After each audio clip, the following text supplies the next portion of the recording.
Welcome to another episode of Saint Vincent Untold Stories.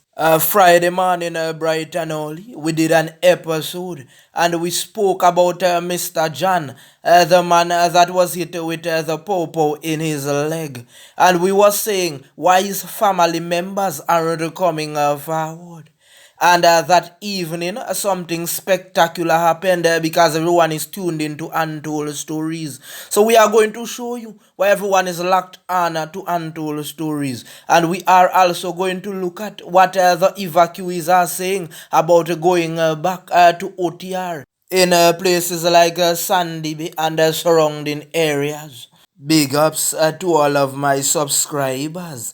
And if you are new to the channel, hit the like button, the subscribe button, and make sure to hit the bell icon. Because when we post videos, we want you to get them right away. Let me just do a short recap for those who don't know what went on in St. Vincent and the Grenadines. The allegations are that a man was hit with a popo in his leg by two members of the big man's team. He went to the hospital and he made a report. You see, this is a matter that is still pending. So we are not going to add anything to the story or take away anything. We are just going to give it to you like how it was said. It is alleged that Mr. John called two names. A name of a young man and a name of a young lady. A few articles were published with the names and the faces of the individuals. And people were saying, lock them up immediately, go for them now. It is alleged that Mr. John is also a supporter of the big man. But remember, I told you in those organizations, it have the lower and the higher. It have those persons that only their vote counts and nothing else. Mr. John's lawyer came forward and she did several interviews. And she also said that they had some weakness. There was speculations that Mr. John had a machete. But persons were saying that's not true because that machete talk came up long after. The two individuals whose name were called, everyone was surprised because it is said that they work in the court of law. And everyone like them because remember when you have young members on your team, it goes to show that you are thinking futuristic. We went on the young lady's social media page and we could see that before the incident happened, that persons were rooting for her in her corner. They said that she came from the ghettos. So seeing someone go to school coming from the ghettos to acquire such a position, it is such an inspiration to many youths in the communities. If a man from the ghetto places a popo on a man's leg, then he's picked up immediately once the man can identify him. But the two individuals wasn't picked up right away. So everyone was saying that is injustice. That is not right. The law only works for some in St. Vincent. But you see, the big man himself is a prominent lawyer. And he went back to the law books and in the constitution and he read out certain parts. So those individuals wasn't picked up right away. He said that the investigations were ongoing.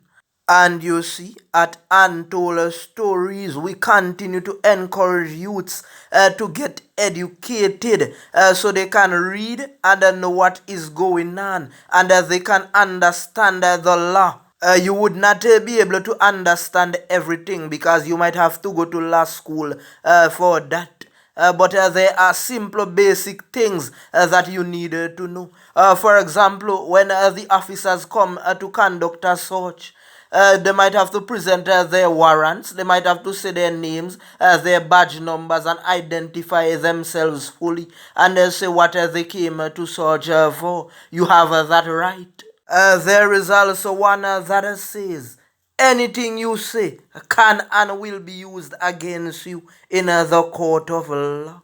So you needed to wait until your lawyer comes. A popular journalist went out by Mr. John and conducted an interview, and one of his sons came on and they hid their identity. It was also alleged that Mr. John's wife put in a case against him, that he used certain words to her that he should not have used. Persons started to say that he used to constantly put his hands on his wife.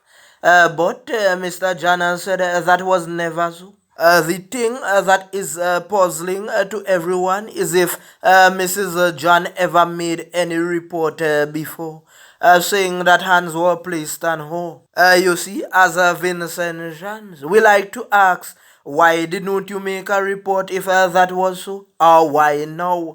During the entire ordeal, when interviews were conducted, no family member of Mr. John was present. It was just him alone. He also said that there was a third person. The allegations are that Mr. John's wife and one of the individuals used to go out to do donations and so on. They said that it was during the volcanic relief efforts. I cannot verify that. But they said that certain words were being exchanged, and Mr. John alleged that the individuals showed up by his yard, and the rest a popo on his foot, and the rest one to his mouth as well. But he said that the other person that was there was saying that they should not have done that. The third person was not revealed until long after. There are persons who would say the matter is taking longer than usual. But in layman's term, to simplify it, you have to understand that the individuals work in the court, so they are familiar with certain magistrates. And recently, one magisterial court said that because of the closer ties with one of the individuals, they have to put the matter into a different court. Individuals from both sides said that if the persons did that, they were wrong.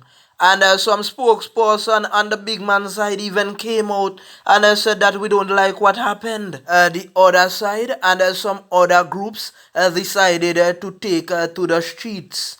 Because they were actually saying that if it happened to one of their own, then it can happen to anyone else.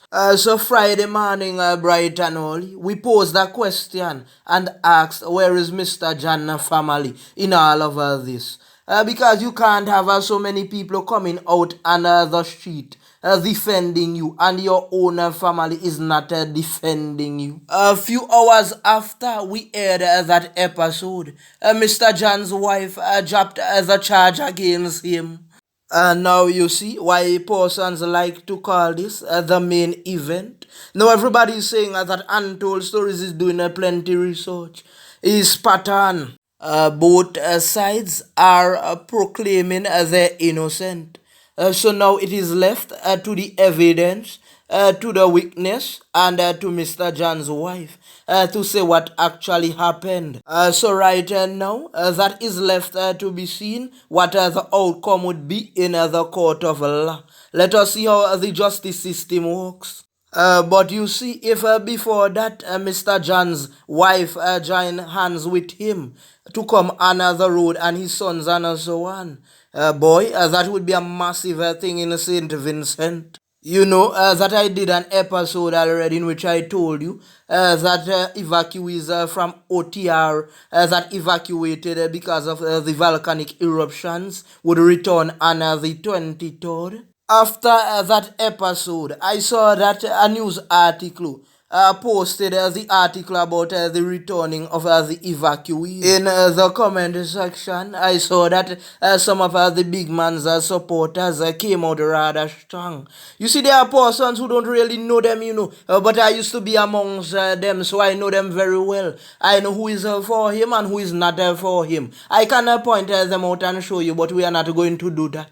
You have to read the comment section and then you would understand.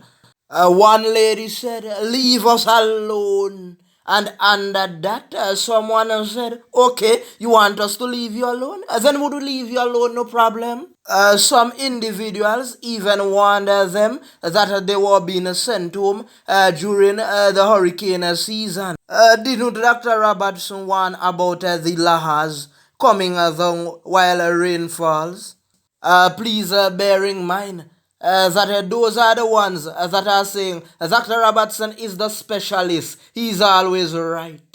So tell me something. How come he warned about the lahars and you are being sent back during the hurricane season and you are not objecting and standing up for Robertson? They said to leave them. They are big men and women. You can't force them to do anything they don't want to do. But if anything happens, they are the first ones who would say, if we been know, if they wanted to go home without objecting to any issues, there is a saying that is circulating that says, you big and you have a sense. Some members of our team was up at the volcano recently, just after they said that the volcano wasn't erupting when all the rain was coming. They went the day after. But we would not call their names because we don't want to get anyone into any problems. Remember, they said no one is allowed up there. But they went to see for themselves. And they are saying that the volcano is smoking very heavy again. And this time there is no dome to protect the blast. But Robertson said that it cooled down, so we have to wait and see. With that being said, I just want to big up the entire population in St. Vincent, the regional islands and the international countries who are supporting and praying for us. Please pray for the other countries as well, because a lot of them are going through difficult times right now because of floodings, the hurricanes and so forth.